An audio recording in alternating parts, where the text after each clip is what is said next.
पावन बहुत भावन भगवान भोलेनाथ माता पार्वती के विवाह का दर्शन किया। बड़ा ही अद्भुत चरित्र है।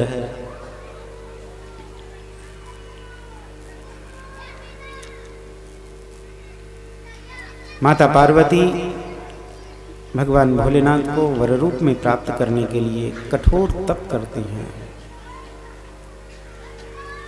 और नारद जी ने एक बड़ी अच्छी बात कही, जो तप करे कुमारी तुम्हारी भावई मेट सकई त्रिपुरारी। भावी को मेटना जो विधाता ने लिख दिया है उसको मेटना सबके बस की बात नहीं।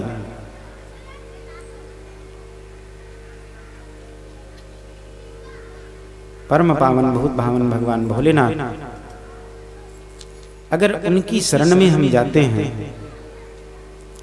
तो जैसे माता पार्वती के वर के दोष थे वो गुण में बदल गए, वैसे ही अगर हम भगवान भोलेनाथ की शरण में जाएं, प्रभु कृपा करें हमारे ऊपर, तो हमारे भी भाग्य की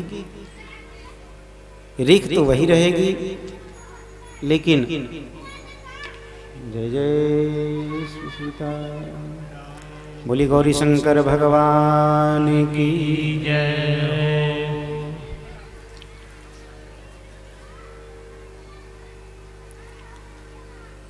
भगवान भोलेनाथ उसके फल को सुव्यवस्थित कर देते हैं।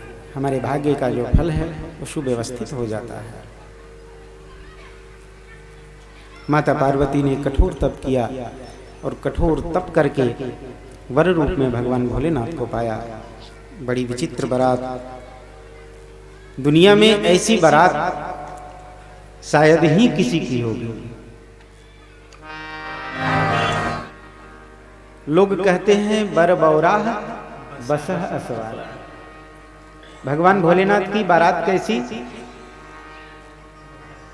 लोग कहते हैं बर बौराह, बर थोड़ा विक्षिप्त सा लग रहा है। बोले क्यों? बोले बसह असवारा, अरे बैल के ऊपर बैठ के आया है। बड़ी अद्भुत बारात। इससे भी अद्भुत एक बारात किनकी? अब आगे हम लोग दर्शन करेंगे। प्रभु श्री राम की बारात इससे भी अद्भुत होगी।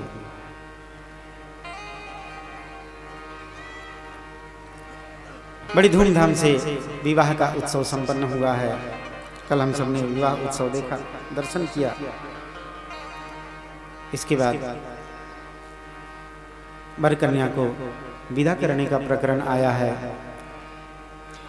श्री हिमाचल राज श्री मैना रानी ने बहुत प्रकार से दान दिया है। दहेज लेना नहीं चाहिए। रामचरितमानस में इसका स्पष्ट उल्लेख है। हमारे बाबा श्री ठाकुर जी बैठे हैं, मानस के बहुत अच्छे ज्ञाता भी हैं, और मैं समझता हूँ इस सभा में जितने लोग बैठे हैं हर कोई मानस को गहराई से समझने का प्रयास करता है। हमारे दादाजी भी बैठे हुए हैं, सब लोग, आप गणमान्य लोग, हमारे पूज्य आचार्य महोदय, इस क्षेत्र के बड़े अच्छे विद्वान आप भी बैठे हुए हैं। ये बात हम सबको बड़ी गहराई से सोचना चाहिए। जब भगवान भोलेनाथ माता पार्वती का विवाह हुआ है तो बाबा श्री गोस्वामी जी यहाँ पे लिखते हैं, दाइज दियो बहुभांति पुनि कर जोरी हिम भूधर कयो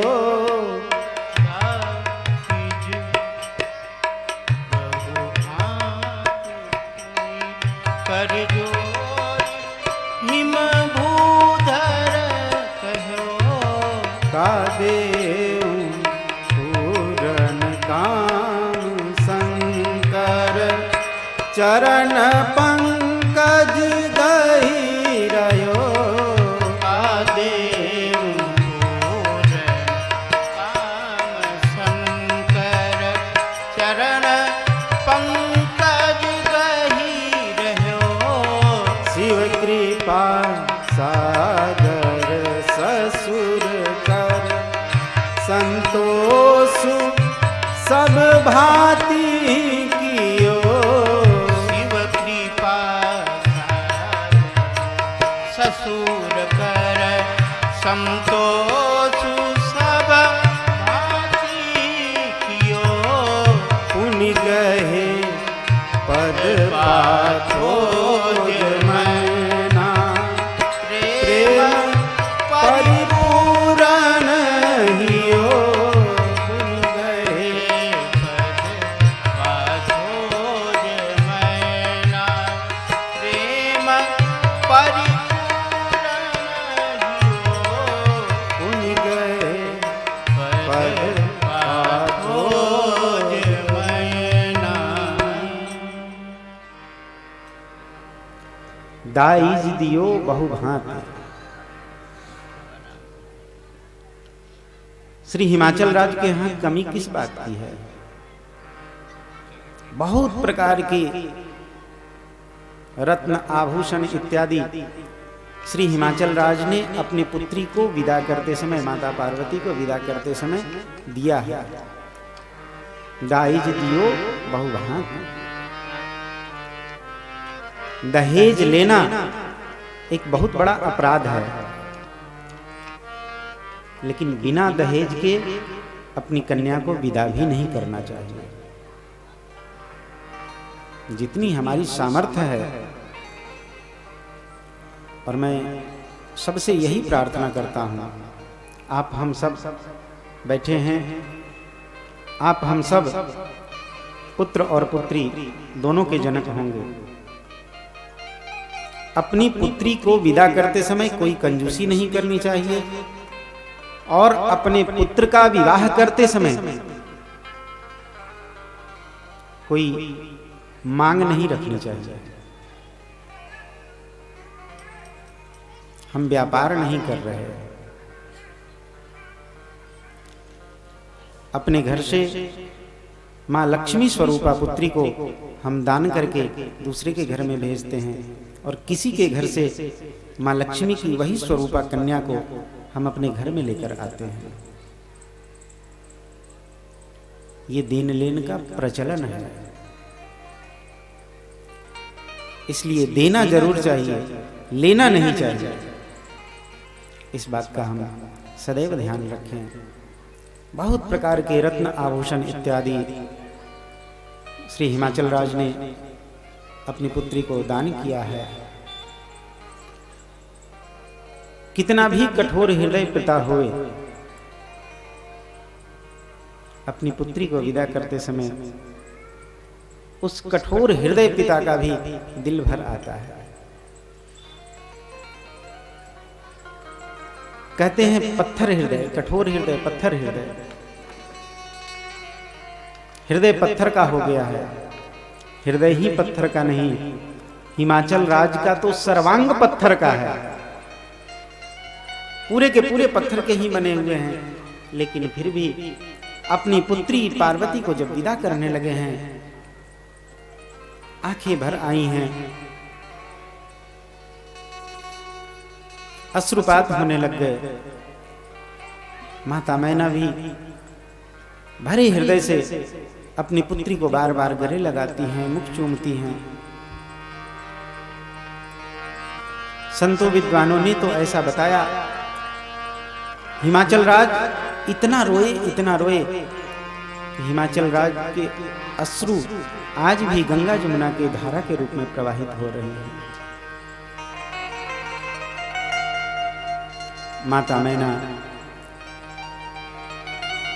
अपनी पुत्री को, माता श्री पार्वती को अपने हृदय से लगाती हैं। अनेक प्रकार की सुंदर सुसंस्कृत शिक्षाएं प्रदान करती हैं। बेटी, तुम पराये घर में जा रही हो, जाकर ऐसे कर्म करना कि तुम्हारे कर्म से तुम्हारे ससुराल के सभी लोग प्रसन्न होंगे। अपनी पुत्री को विदा करते समय हर माँ को यह ध्यान रखना चाहिए कि अपनी पुत्री को इस प्रकार की शिक्षा जरूर प्रदान करे। करेहु सदा शंकर पद पूजा, नारी धर्म पति देव न दूजा।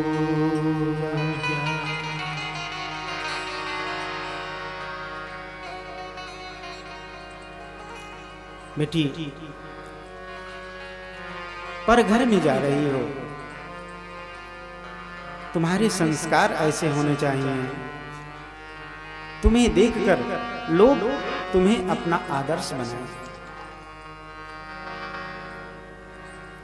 किसी के मन में तुम्हारे प्रति कोई द्वेष का भाव न आवे।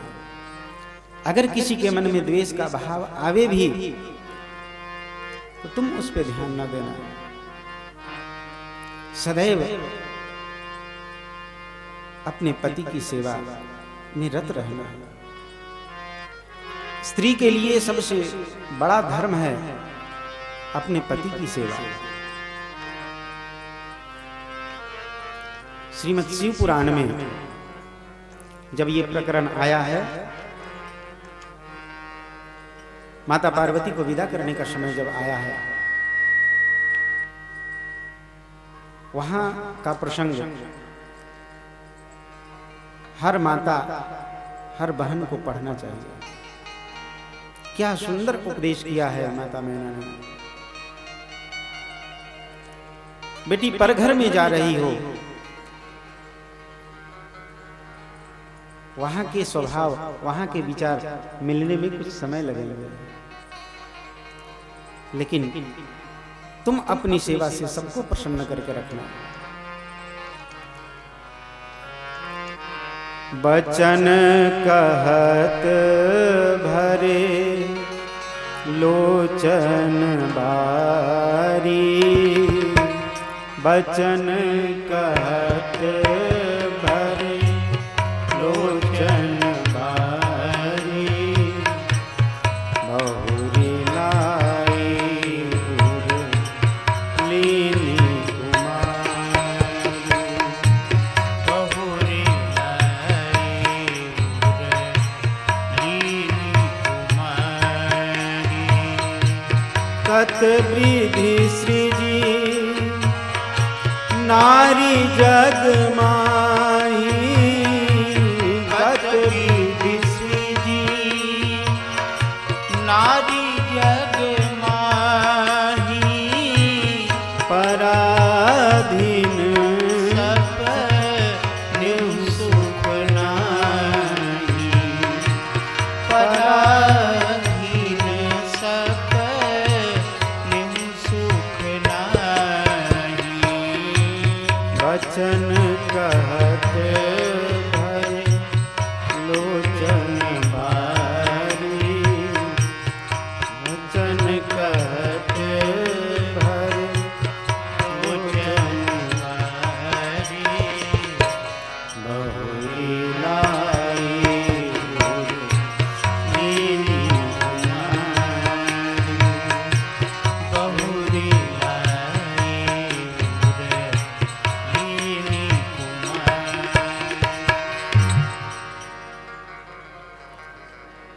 हृदय से बार बार अपनी पुत्री को लगाती हैं, बार बार अपनी पुत्री का मुख चूमती हैं और बार बार यह उपदेश करती हैं,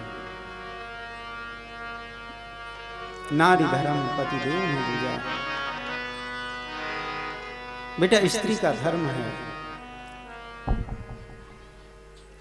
अपने पति की सेवा में सदैव रत रहे। विधिना ने पता नहीं क्या सोचा और क्या सोचकर स्त्री का भाग्य लिखा है।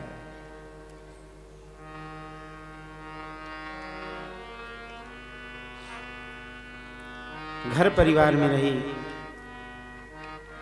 जन्म लिया और जन्म से युवावस्था तक माता पिता के बंधन में विवाह करके जब ससुराल गई तो वहां पति के बंधन में।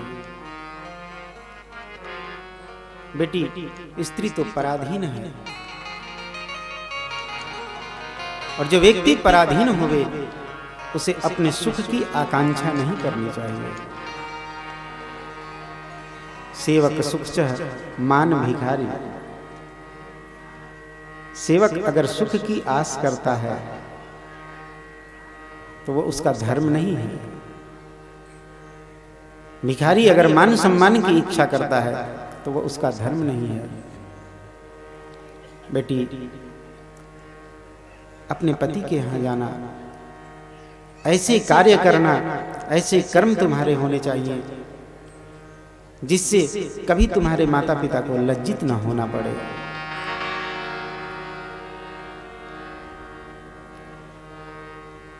अनेक प्रकार से शिक्षा प्रदान की है।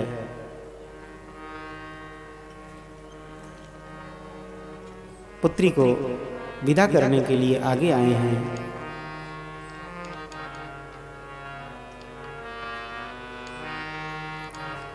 आगे बढ़कर